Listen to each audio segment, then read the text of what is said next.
Welcome back to Boss Uncaged Podcast. So today we have an avid bike rider, but I'm going to deem him more so the simplified boss. And I think it's going to be a really good and insightful episode. So Pete, why don't you tell our audience a little bit more about who you are and what are we talking about today? Well, my name is Pete Moore, and I've run a business coaching entrepreneurs and basically turning their wants and worries into wins and transforming frustrations into freedoms. Entrepreneurs are busy people, and one of the things they really want back is their time. And from that perspective, I work a lot around how to create the frameworks and systems to give them their time back so that they can use it as they want. We get into business because we want a better life generally. And as we start this we're kind of like, hey, I want to be an entrepreneur. I want a better life and all this sort of stuff. But a lot of times get mired down in sort of the frustrations and management and sort of the day-to-day running and the 60, 70, 80 hour work weeks and that sort of stuff. So my main goal is really transforming them back, giving them back some of their time, setting up frameworks that allow them to do that. And I also own a couple of shoe stores, and I have a couple of other businesses too. From that perspective, that I'm trying out a lot of this stuff within the businesses that I currently own and have owned over the last 27 years of being an entrepreneur.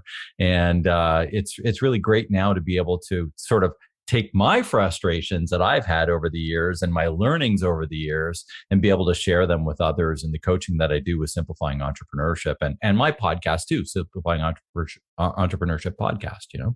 Nice. Yes, I mean, obviously, I watched one of a couple of your YouTube videos, and one of them you was talking about confidence versus overconfidence. Yeah. And I definitely like that video because, I mean, one, you're riding a bike, first of all, right? Second of all, you're talking about different strategies. And third of all, you were talking about a particular diagram in that. So, why don't you kind of unpack that a little bit more for our listeners? Yeah. So the confidence gauge, which is just one that I came up with a while ago, I kind of look at that one as if you think of the dial on a barbecue, sort of that half moon dial, right? And you have your low heat and you have your high heat, and then you have your burn. And from that perspective, I take confidence. And I've got another model, which is the wheel of momentum that rolls through. And you have to start with clarity. And when you have clarity, full clarity, then you allow yourself to build confidence. And sometimes with confidence, what happens is you can get overconfident. And that's where you get burned. That's when you're taking that needle sort of out of the green zone and orange zone, and then into the red, and then into the burn. And I've been burned in the past. And I think most of us have as entrepreneurs. One thing about entrepreneurs, most of them are pretty confident people. And what I'm, that sort of model around that is all around the fact that make sure you're ultimately clear with the right frameworks before you think you're ready to go. And sometimes we are overconfident because maybe it's our nature to just sort of bypass some of the things. We're like, yeah, I know that, I get that, and that sort of stuff. But that's where we use the power of our team to come back into, and hopefully they'll level us out and take us back a notch and make sure that we've researched what we need to research in order to move that next step. Because I've just seen it and I've experienced it personally that, especially if we're, don't have sort of a team around us that's going to push back on a few things, then you can get burned by overconfidence. And it's great to have confidence. And we need confidence because as entrepreneurs and leaders of our businesses, we're making decisions every day. That's what we do, right? We make decisions. Yep. And that whole conversation, that couple of minute video, and yeah, I like to hop on the bike and just I like strolling through, and as I'm riding there, and it's just my thinking time, I think, essay. And so I'll just pop on the video and just do a little random video on my thought. But it's always around those different things and sort of flowing out different ideas. But that particular one was all around that idea that it's great to be confident. You just got to watch that last 10%, which is overconfidence. And sometimes it's good to reach out to somebody else and make sure that, you're seeing all the avenues around what it is, what decision you're trying to make in order to make sure that you're pushing in the right direction. Nice, nice, nice. And the reason why I brought that up, I mean, obviously you're talking about a momentum wheel, you're Yeah. riding a bike and you're building momentum, but you're also Yeah. talking about confidence. You have to be hell of confident to be riding a bike and recording the video at the same time. So all these different components, you're demonstrating it live. So if you could define yourself, right, what 3 to 5 words would you choose to define you? If I was going to define myself, well, I would say that I'm a clarifier. Mhm. And that's one of the things that I talk a lot about, clarity. I've got this other sort of line that clarity creates confidence and confidence ignites momentum, right? And in lines with that. So I am a clarifier and I like to use different frameworks. And that's what I coach to most of the time, are frameworks that you're getting stuff down, getting stuff out of your head. There's so much stuff in your head as a leader and entrepreneur. It's like, get it out, get it onto paper in a framework that makes sense so that you can then make a decision. So I'm a clarifier. I'm a decision maker. So that's another thing. I make decisions fairly easily because I can put them in frameworks and make decisions. And you know what? I think I'm a community sort of person. I like community around me. I like helping community and working with people and doing all that stuff. My sort of philosophy essay is that with simplifying entrepreneurship, I really feel that entrepreneurs are the backbones of every community. They're the people that hire. They're the people that donate to the local food banks. They're the people that help build the wing on the church or on the hospital or the new playground in the schoolyard. They're the people that run typically most of the volunteer organizations that are out there that are working towards the community. And how can they do that? They can only do that if they make an amount of profit that allows them to do that in their businesses, and also if they have the time. So from my perspective, when I look at another model I have, which is the 4 Ps, and that starts with having the right product, then the right process, then the right profit or people, so that you can create the right profit and get your time back. Well, once we've done that, and once we've sort of laid that out with the frameworks, people can then give back to their community. So it's my feeling in some small way that if I can help those entrepreneurs in their individual communities, and all my coaching I do online, so it doesn't matter, it can happen anywhere in the world basically, but I've somehow touched that community in a way potentially that I've helped that community by helping the entrepreneur, because the entrepreneur is the person that gives back to their community. So that's sort of my mission and vision for what I'm doing with simplifying entrepreneurship, is trying to help communities flourish through helping entrepreneurs enable that. Nice.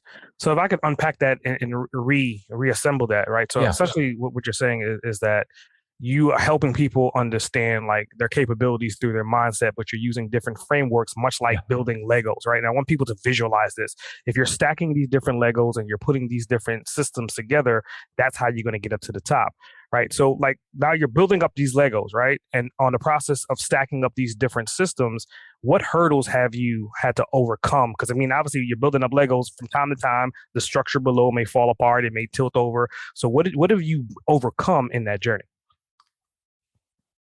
Well, we don't have 2 weeks. a lot over 27 years. But, if we unpack it back to those P's, product. So without having the right product, I've had, there's so many things around having the right product. And a lot of entrepreneurs, especially startup entrepreneurs, get mired down in perfection. And when I use the word product, I mean, I'm talking services as well, or programs, whatever, however you want to use it, but basically you're offering. And we get mired down in perfectionism around trying to make sure that this thing's absolutely perfect before we release it. So that's one of the things that I've got tied back with in the past. It's like, you just got to get it out there in the public, make it happen so that you can then kind of test the ground, see if somebody will actually pay you what you think it's worth, so that you can then reframe it a little bit, craft it, maneuver it. And that's part of that learning part, right? Now we're going to take that 80% and fix what we need to in order to craft it. And I mean, there's a whole bunch of frameworks behind that. The next piece is process. And with the process, oh my gosh, again, people are looking for perfection in process. Well, There is no perfect process. And what we can look for is enabling it to be even better. So we start off, you have to start somewhere. And you got to start with, say, we got processes for everything. We have them for operations. We have them for marketing. We have them for lining up our podcasts, right, SA? I mean, you've got a great, I've just witnessed it coming on here. You've laid out your processes for guests to come on your podcast in a way that's like foolproof. Well, how else can we do that in our own businesses? So we're laying out these processes in order for people who are taking part of our products and buying our services to enable them to get through in a very easy manner, so that we're going to allow that to happen and we're going to make profit on that. And then we have people, and I structure the people into three different areas. One, your ideal client. Who is your ideal client? There's all kinds of stuff around that. And then who is your ideal supplier? So who's helping you deliver your promise, right? Whatever it is you're promising to your clients, who's helping you? Who are your partners in that? Mm-hmm. And then it's your team. Who's your ideal team? Are they part of your culture? Are they ingrained in it? Do they know what's expected of them through the key characteristics of your business, the critical actions of your business, your guiding principles, which is something that I work a lot with around that. And then once we have all that, enabling the people, the process, and the product, we're allowed to get the profit. And that's when we start seeing that time thing that we talked about, because there's only so many hours in a day. Mm-hmm. There's only so much we can do. There's only so many hours in the week as the entrepreneur. So now you have to start allowing yourself, and this is something that's an interesting thing too. It's like almost giving the leader of the business permission to delegate. It's really interesting. It's like we're asking our teams to delegate all the time and all that sort of stuff, but the release of our own stuff down is often a really hard thing for a lot of business owners and leaders. They're unwilling or don't know how to actually release some of those things to free them up into one of my exercises. I call it love it or leave it.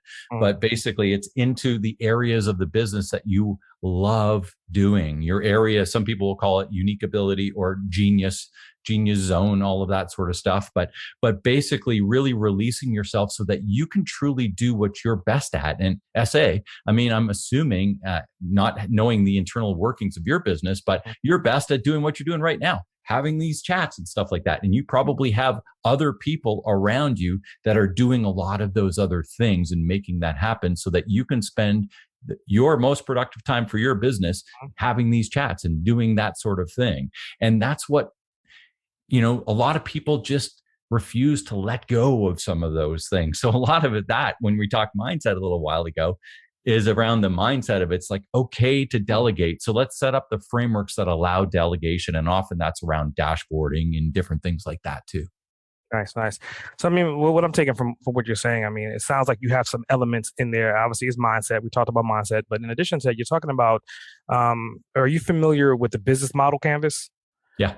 So it sounds like, you're practicing some of those elements as well. You're talking about key partnerships, you're talking about key activities, You're talking about value propositions, and you're formalizing that in a particular fashion that you have these Lego blocks that you can then delegate to other people to say, hey, this is what I've used. This is the system that I've put in place. Here's how you can take this system and step and repeat and create your own metamorphosis of what I've showed you and taught you how to do. So then you could have your own success. And obviously with that, right? So I think going back to your earlier point is like, how long have you been on this journey? I think you alluded to an actual time frame, but in perception, it looks like an overnight success. So how long have you been on your journey to get to where you are currently? All my life. I've only worked for somebody on a full-time basis for 6 months. And outside, I'm 50 years old. So, outside of part-time jobs and stuff like that you have, when you're younger, I came out of university, worked for my dad's best friend who had a wonderful heavy construction landscaping type business, worked for him for about 6 months and realized at that point in time, because I had small sort of startup businesses, grass cutting businesses and stuff like that through university and what have you. But at that time, after working for, his name was Peter too. After working for Peter for about 6 months, I just said, this isn't for me. I'm going to go make my own road and do my own thing. So that was in 1994. And so here we are 27 years later. The business that I started in 1994 is still existing. I sold it 11 years ago, but still doing well and still rolling, which is great to see. And I've had a lot of other businesses and been involved, bought and sold some businesses along the way, but it's been a journey. And that's the thing. I mean, getting to this point now where I still own a business, and we have one that's on a hiatus because of COVID. It's one called Liquidation Roadshow, where we bring a whole bunch of people in for a big roadshow type event, for weekends and stuff like that. But in Canada, where I live right now, we can't convene a whole lot of people, so we can't do those big events. But at this point in time, so that one's on hiatus. And then I've still got a couple shoe stores and Simplifying Entrepreneurship, but taking a lot of those different learnings. I've been a business broker in the back, back a few years ago, helping people buy and sell businesses and a lot of that sort of stuff. So the learning has happened all along, and those trials and tribulations that I've gone through. I mean, we had 3 shoe stores, we've down to 2 because, one of the big learnings there is that over my years, if things don't work, you got to cut loose quick or else it can get deep, right? And from that perspective, we cut that one loose. And, we have 2 great stores that are doing really well. But there's so many different things along the way, whether it be to human resources or whether it be to operations or whether it be to marketing or whether it be to just entrepreneurial life that have led me to where I'm at today, I say. Wow. Definitely, it's insightful and it's inspirational at the same time. So, I mean, obviously you've had all these different fragmentations that you've collided together to make this puzzle, which is you today, right? If you can go back in time, right? Time traveling, Pete. Go back at any particular time in the past 27 years and you had 30 seconds to talk to yourself, when would you go back to and what would you say to yourself? Well, I think, going back to those early years, I think it would kind of probably be around that confidence piece, essay, because I was pretty confident as a young entrepreneur, which helped me, certainly helped me. But there was a few times along the way where I was overconfident and did get burnt. And from those side of things, I would say, like we started off the conversation, I thought that was a great spot to start, by the way, if coming back to that.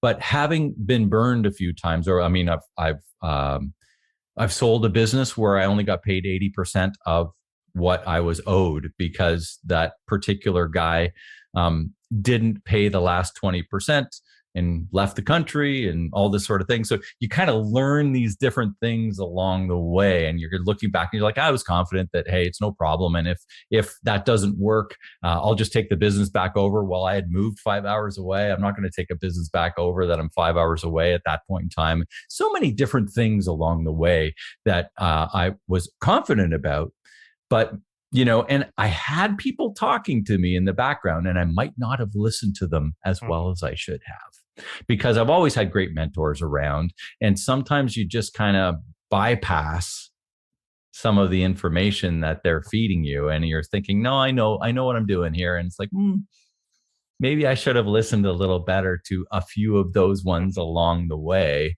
And I mean, that's just part of learning. So I look at my mistakes as part of my learning and part of my journey to get where I've gotten. And that's the beauty of having these conversations. And also when I'm coaching with people, I can share these experiences in hopes that they don't have to go through them. So when I look back to my future or my past self, it's like, surround yourself with people that really are going to, first of all, look out for you. And secondly, guide you through some of these things with stories and with experiences that they've had, so that you can, move through those without some of the pains maybe that I've suffered, that other people have suffered, so that you can move through those in an easier way and get to the end goal even quicker. Very nice. Very nice. So, I mean, with that, you talked about mentorship, you're talking about that you're a coach, and obviously I think you were born an entrepreneur, but in that nature versus nurture theory, right? Yeah. Do you come from an entrepreneurial background? Were any family members or direct bloodline that you remember had that so much hustle like you have right now? Like, where is it coming from? So my mom was a school teacher before we were born, and then she raised us as we were growing up. But she was always doing stuff on the side. She was, doing crafts and selling to craft stores and all this different things. Always sort of hustling around, garage sailing, and different things like that. My dad wasn't an entrepreneur, but he ran an entrepreneurial organization for the owner. So he was really the principal. The owner had several different businesses. So my dad basically was the principal person behind a construction business. I've got lots of entrepreneurs, lots of farmers, lots of different business owners in my family. I don't believe in being a born entrepreneur, but I certainly was around and had influence by a lot of entrepreneurs throughout my entire life. So from that perspective, always had people to talk to and listen to and sit around family gatherings, and we're talking about life as an entrepreneur. Even, like I said, even as from a farm perspective, it's like there's so much there. There's a lot of risk, there's a lot of reward, but the lifestyle of an entrepreneur, I think, is an interesting thing too. It's just a different lifestyle. Not for everyone, but for the people that do it, they typically love it. And from that perspective, I would never look back. I love being an entrepreneur for my career. Nice. So, with that, obviously you're talking about different segments of your past and today, right? Like, how do you currently juggle like your work life with your family life? Yeah. Well, I've crafted this, I have a one-page planner that I basically use. And along with that, it's again, having full clarity. And when you have full clarity around what we've called the buckets of life in some of my stuff, but having what do you want out of your health? What do you want out of your wealth? What do you want out of your relationships? And when we take those relationships that we were just talking about, your family relationships, your friend relationships, your client relationships, your work relationships, all of those things, having clarity of what you're wanting out of those is the first step so that you can create your business to deliver that. And when you do that, again, getting your time back allows you to, and there are seasons in every business, SA. You're going to be busy at certain times of the year, right? And like if you're a retailer, you're going to be busy at Christmas, and you're going to have to sacrifice some of this other stuff in order to do what you have to do in your busy time, right? And understanding those seasons, those ebbs and flows of your business, whatever it is that you do in your business, having clarity around that enables you to actually kind of plan out what you want to do with all those different buckets of life. And, one of the big ones for me is health.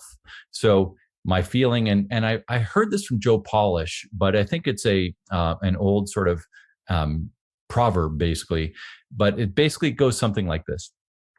The man who has his health has 1,000 dreams, and the man that doesn't has but one. And when we think of that, if you're not feeling well, you only want to feel well because nothing else matters. I've lived this with family members who are really sick, and there's nothing else that matters other than getting better.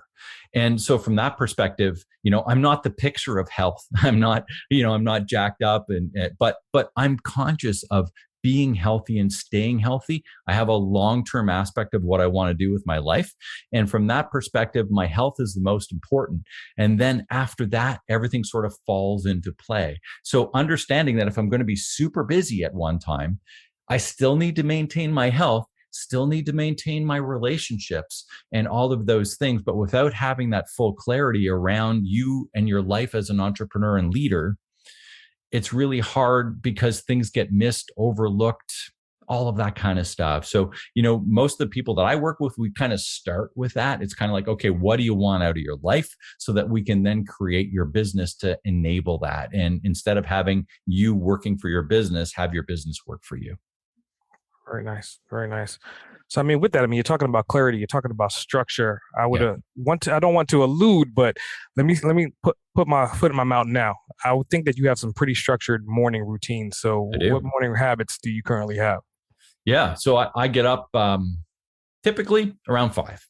And so this morning, 4:45, and basically I sit down. I've got a few things that I do. I mean, I use my 1-page planner that I've developed and kind of scribe down what I'm going to do. I have I'm drinking my water. So I make my lemon water in the morning. I have my certain type of coffee that I make, and I lay out my day. I set up my 3 priorities for the day, what I need to do. I review my stuff that went on yesterday so that I can pursue that, kind of going through. I'm probably about 2 to 2.5 hours in my morning routine. And I typically read, meditate, not every morning, but often will meditate in the morning as well. I like the early mornings because it's quiet time. The rest of the family isn't up. I do a lot of ideation, and I like to do models and all that sort of stuff. So that's my time where I can literally just kind of let things happen. I think about different things, think about my business, but also think about different frameworks and things that I can use in my coaching. And I also do some writing. So I'm in the midst of trying to write my first book. So from that perspective, doing some writing in that early morning time, to laying out all those things so that I can spend that first couple of hours being most productive. And it means for some people, their most productive time is later in the day. Mine just happens to be early in the morning. I'm an early bird, and when it comes down to 9:00 at night, I'm ready to hit the hay, and I don't want to be doing stuff until the midnight hours. But other people focus at that time, and I don't think there's a right or wrong. Whatever your time of power is a good thing. Just mine happens to be in the morning. Nice. So I think you kind of did a prequel to like my next question, and I think you just fell right into that, right? I'm looking at his bookshelf in the back for the listener. His bookshelf's completely full. I see Traction on there. I see the 4-Hour Work Week on there. So my next question is a 3-part question about the books, right? Mm-hmm. So the first part of this question is like, what books would you want to recommend that helped you on your journey to get you to where you are? Part 2 to this question is like, what books are you actively reading now? You talked about you read some books in the morning, you do some writing. So what books are you reading right now? And part 3 to this question, you mentioned writing a book. So let's talk about like that book that you're writing, and what's that book about, and when is that book going to be released? Okay. Well, number one, I run a book club. So I have the Simplifying Entrepreneurship Book Club, and anybody's welcome to join that. It's a Facebook group, and we meet once a month. We pick one book a month, and we meet for an hour the last Friday of the month at lunchtime Eastern time, and just kind of go over that. And it's just one of the things I'm one of these guys, I say, that just never ending learning. I love to absorb different stuff and look through different things. So from that perspective, happy to put that out to any of your listeners as well, and they're welcome to join. But what books would I suggest? Well, I love Traction. Like you said, some of these ones that are behind me for anybody who's watching the video. Business Made Simple is, I'm a Business Made Simple certified coach. That's written by Donald Miller. So I certainly am recommending that one. It's a great one for anybody who's in business, just lays things out in a really nice way. He's got another one called Story Brand, which I love too. I love Hug Your Peoples here. How to Be a Great Boss by Gino Wickman. It's another Traction one. One of the ones, these stack here are all Dan Sullivan's small books from Strategic Coach. Really love those. Have been a Strategic Coach client in the past, and really love Dan's way of thinking. Just great books, easy books, quick books to read, but always giving good content. The one you were asking, what am I reading today? I'm reading Limitless by Jim Quick. So that's our book of the month in the book club. And I love hardcover books for these kind of books. When I'm reading just sort of casual books, I'll get them on my Kindle. But when I'm reading sort of books that I want to take away stuff, I'll highlight books and I just highlight them and tag them. And when I go back to them, I can get back to the areas that I want to get to and that sort of stuff. So I love doing that sort of thing around the books that I'm interested in. When it comes down to the book that I'm writing, it's sort of along this line right now. It's called at least right now, I'm calling it From Frustrations to Freedoms as an Entrepreneur. So a lot of what we've been talking about today, those 4 Ps, and creating, because a lot of times there's those gaps, right? You have this gap of where you're frustrated, mired down, and the freedoms are what you want it to be. And how, as an entrepreneur, can we craft in that middle and cross the chasm? How can we craft that into being what we truly want from our business? So everything we've been talking about today is essentially what I'm going to be writing in the book and what I am writing. When's it going to be released? I don't know. I'm hoping to have sort of the original script of everything done by Christmas time. So hopefully launching in the spring. Nice. So, I mean, I think we have so many similarities, and I think that's how we found each other through the cosmos, right? I mean, obviously, I have a book club as well too. I think the only difference between my book club and your book club is that you're doing a book per month, and I'm trying to animate individuals to learn how to read a book per week.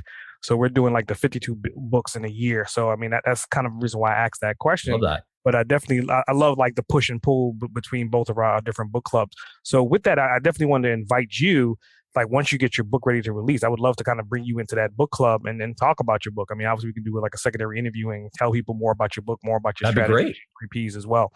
So with that being said, going into like my next question, I mean, you have all these different, going back to the Lego example, you have all these different Legos that are all building this empire. Where do you see your Lego empire 20 years from now?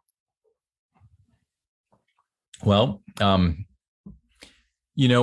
I've been able to set up my shoe stores as somewhat of a passive type investment.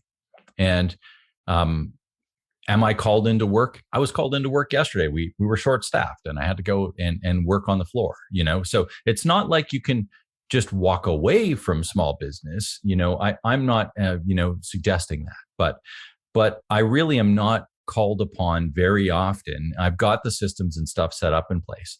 And from that perspective, I like to sort of be around when I need to be around with that business and enable myself to do what I want to do the rest of the time, which these days is all around simplifying entrepreneurship. So when I look at my next 25-year future, I want to be more involved than I currently am in that side of things, speaking on the stages, essentially working with entrepreneurs, working with different groups of entrepreneurs. I've got a few different groups set up as well. So enjoying some of that stuff to carry on my mission that we talked about a little while ago with regards to helping entrepreneurs survive and thrive so that they can give back to their communities.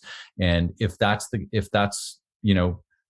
keeping in clarity of my sort of next 25-year future, that's what I'm looking to do. I'm 50 years old between now and 75, and probably after that too. Quite honestly, I have no intention on retiring whatsoever. If I can be setting myself up to do this, and that sort of thing can be done virtually, and that's how I do it now. So it doesn't really matter if I'm traveling or where I am, so long as I'm available to get good internet.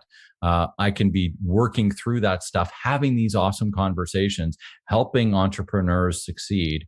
And that's really sort of the way I see, the blocks enabled. Maybe having another couple of other passive investments along the way that are helping me sort of create that wealth, essentially. I've got a few ideas that I'm working on there as well. But I think my future is really around simplifying entrepreneurship and continuing on with the shoe stores. I have no intention on, they're great businesses and rolling along. And I love doing that sort of stuff. So from that perspective, I think that's kind of where it's going. Wow. So, I mean, with that, I mean, obviously on your day-to-day, there's got to be a lot of systems in place. And, in today's world, there's got to be some kind of software behind the scenes, kind of orchestrating the noise, much like you talked about my systems earlier on. What software do you currently use that you would not be able to do what you're doing without having access to it? Well, on the retail side, Shopify. Shopify runs our entire shoe store business, both online and in store. So that's a key piece. Which is linked to our mail system, our email system, which we use Klaviyo for that, for automations and that sort of stuff. And I use Klaviyo for my simplifying entrepreneurship business as well. I use Trello as a project management tool, which really like, and you can hop in Zapier in there to automate stuff. So from that perspective, like that, I use Loom as one of my key tools for almost all of my emails. I hate tapping out emails, but I love talking them out. So I hop on a Loom video and send that as my email. And I actually just use Loom a lot. Of course, we use Zoom like we're using here today, almost all the time with my interactions amongst my team and a lot of my clients. And I really am a big believer in the whole Google package. So we use G Drive and we use the whole, I'm not a huge Microsoft lover with a lot of the Outlook and all that sort of thing. I much prefer Google.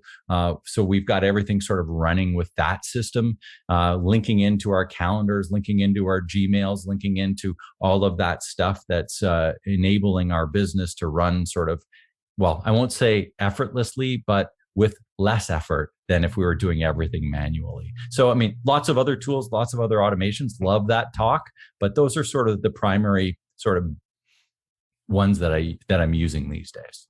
Nice. So, I mean, I think earlier we kind of talked about like your client sector, about who you work with, but like if we're talking to that person and that person is listening right now, like you define them, like what does this avatar look like? Are they parents? Do they run multi-corporations? I mean, like what flavor are you really honing in to help? Yeah. So I do some startup work, but realistically, the people that I'm helping most often are people that are already doing well and want to do even better. So it's that, let's call it sort of, it depends on what industry they're in. Like I help lawyers, I help insurance brokers, realtors. I help retailers too. I work with a bunch of different retail groups, but essentially it's those people that are finding themselves at a level where they either can't break through to the next level, or that, they're doing really well and they start wanting to get their time back, and they want to get more out of their life now that their business is running as well with them, let's say. So now it's okay. Let's take you out of the picture a little bit, bring in the accountabilities underneath that so that you can elevate up to the next level, take on maybe a different project like I did with Simplifying Entrepreneurship, if that's your passion, but still make sure everything's running smoothly here. So giving you back your time, and that, once you're at that level, because the first 1 to 3 years of most businesses, typically you just have to put your time in. You got to get through some of those things. And, I can help you with all that and do help people with all that. But I think the sweet spot is once you're kind of through that and you're sort of blocked at a certain level and you need to sort of get up to the next level and you want to, pass through that. That's the kind of client that for the most part, I can bring a lot to the table for. Very nice. So, I mean, with that, we're still talking to that ideal avatar. Yeah. What last words of wisdom or insight would you give to them if they're coming to you today? And today meaning that, okay, they've been in working operations for the past 5 years. Yep. They're profitable. What insight would you give to them to continue their growth? Well, entrepreneurialism is not only about the growth of your business, it's about the growth of you. And they're linked. You have there's definite linkage for business owners out there between their families and their lives. And once you kind of get to that point, there's like a reckoning moment of what you want out of each. And from that perspective, it comes back to really stepping up to the plate as to understanding what you want out of your life. Because it's only then, as the business owner, that you can make your business create that for you. And that's when you get real clarity, what you want out of your life. Then you can get real clarity as to what you need to do within your business in order to give you back that. And for some people, it's more money. And for some people, it's better relationships and more time, or whatever the case is. It doesn't matter. It's different and unique for every person, but really understanding what that is, so that then you can go back to work on those 4 Ps, the right product, the right people, the right process, in order to get the right profit. So you can then create that life that you want to live. That's why you got into business in the first place. So we lose track of that, I think, sometimes as we go on and within our business and go on within our lives. And, we have kids and we're doing stuff and we're just kind of like, we're just doing, right? As opposed to taking the time. And I think that's one of the lessons here too, SA, is that we got to give ourselves time to work on our business, not in our business, and not only on our business, but on our entrepreneurial lives, because of that meshing, because they are sort of compacted in together, understanding all of those things. And what most people don't do, they spend all the time and all, working in their business, managing that business, making sure that it gets successful. And then they're not working on their business. But the real power comes when you start working on your business, using some of these frameworks that enables you to take it to the next level of what you want out of your business for your life. Very nice. Very nice. So, with that, we're still talking to this avatar, right? Yeah. How does this person that's listening right now, they love what you're saying? You're like, oh my God, he has exactly what I need. I want to start working with him. How do they get in contact with you? Where do they find you? Pretty simple. All you have to do is Google Simplifying Entrepreneurship and you will find me, my website, simplifyingentrpreneurship.com, or you can go through any of the social channels. Really, my name is Pete Moore, M-O-H-R. So Pete Moore, M-O-H-R, and you'll be able to find me there. Great. So I got a couple of bonus questions for you. Yeah, hit me. So the first one, it's kind of comical, but I think, I'm not sure which way you're going to swing. So I'm going to ask you this question. If you can be a superhero, who would it be and why? Well, I think it would have to be Superman, because I just have always had this. I love flying. Love flying. I love, I grew up with a buddy of mine whose father had a little Cessna seaplane, and we used to go up in the, and being up and looking down on all the things around you and kind of taking that in. For me, just flying over the city and looking through that sort, being able to craft my way around anywhere I wanted to as Superman, more not for his ultimate strength, but for his power and abilities to fly around and see things from above, I think would be an interesting thing for me from a superhero perspective. Always loved that idea of just being able to, jump in the air and fly around. Nice. So I got another one for you. So besides riding bikes, and it looks like you're playing some instruments, like what other hobbies or pastimes do you have? So for me, like you said, I've played in a bluegrass band for many years and enjoy playing music with my friends. And most of the stuff that I do is around being with people, from that perspective. I like to play a little bit of golf, and I like to, hop on the bike and go for a ride on the trail, whatever the case is, play some music. But, the interesting thing is I really don't play much music when it's just me. I play music when I'm with my buddies. It's like, all right, you want to come over and play some tunes? Let's come over and play some tunes. It's a way to connect for community. I love to barbecue as well. So get the smoker going and cook up some great smoked meat of some kind, and from that perspective, enjoy family time with my family is a big piece of that. I do my best to be home every night for supper. There aren't too many nights over my 27-year career that I haven't actually been able to be at home for supper time. And that's just one of my things. It's like I'll get up as early as I need to during the day so that I can be home for supper time, because that's our family time, that's our connection time, that sort of thing. So, again, setting up your life the way you want to live it allows me some of those opportunities. And that's because I'm an entrepreneur, because the things that matter to me, I've been able to craft around my schedule in order to make them happen. Very nice. Very nice. So, my last bonus question for you. If you could spend 24 hours with anyone, dead or alive, uninterrupted for those 24 hours, who would it be and why?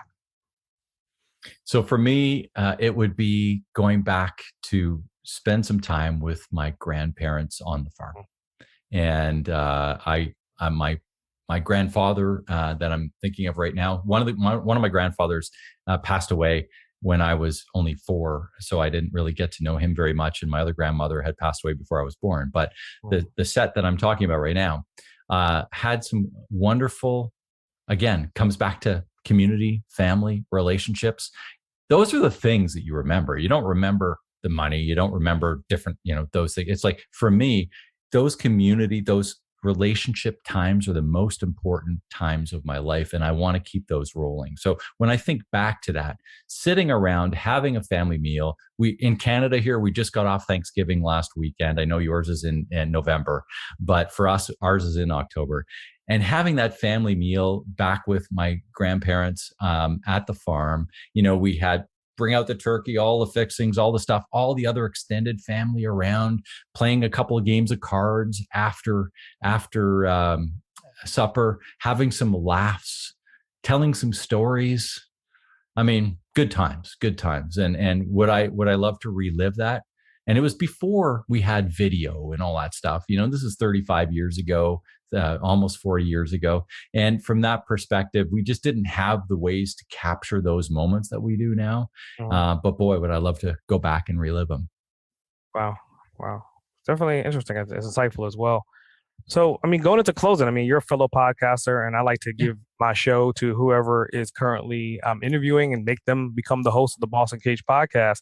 So do you have any questions that you would like to ask me? Yeah, I would love to ask you on one quick question with regards to your podcast around, how have you got to the point in a short period of time where you've become so successful with your podcast and have such a huge following? Like, what has been your key learning along the way that has taken you from where you were to where you are? If you were to break it down into 1, 2, or 3 things. Yeah, I would just think I think most podcasters, when they start the podcast, they want to have these huge followings right away. And for me, my first year, it wasn't about that. My first year was about honing the craft. Like, obviously, I've done media and I've done graphic design. And I've done all these different principles. Yeah. But every time you learn a new principle, it's a new principle. So you have to study it as an art form and learn the fundamentals. So that's what I did my first year. Learn the fundamentals and then figure out what systems I could put into place. Because my first few months, I was just thinking about, am I going to have enough people to interview? And then it went from having enough people to interview to, okay, how am I going to manage everyone I'm interviewing? And then it's going to be like, well, how do I manage and monetize? So these steps are there. You just have to let them unravel themselves, but be prepared to do the work to make them effective and efficient in a sense. Yeah, love that. I love that. And I think we can all learn from the success. Any fellow podcasters all learn from your success and take some of those things into consideration as we look to grow our businesses and our podcasts as well. So thanks for sharing that with me. Yeah, anytime. So, we're going into closing of the podcast. I definitely appreciate your time. And I think you brought like a lot of not only energy, I can see you riding the bike in your mind right now, right? You're pedaling away, but you give so much different value adds and different, I would say, building blocks for people to think about it. And I think that's a really good attribute to have as a business owner is understanding the fundamentals of any single business, whatever that profile or that sector is, and put it into small blocks and then make these blocks work together. And you're building out a factory, not like an old school industrial factory, but you're building out a factory of whatever your product or service is, going back to your P's, and having that in place is where you're going to find the profit, finishing off with your last P. Yeah, man. I love it. And I love the Lego analogy too. Lego was a vital part of my upbringing. So it's one of those, I didn't know you were going to use that one today, but it made me think back of those early days where I was just a Lego crafter for sure when I was young. Cool. I didn't know I was going to use it until you said it. So it was just came out like, he's talking about Legos. Let's go with it. So yeah, that's great. Cool. Well, I definitely appreciate it, man. It's great having you. It's been a pleasure. And thanks so much for inviting me. Great. S.A. Grant, over and out.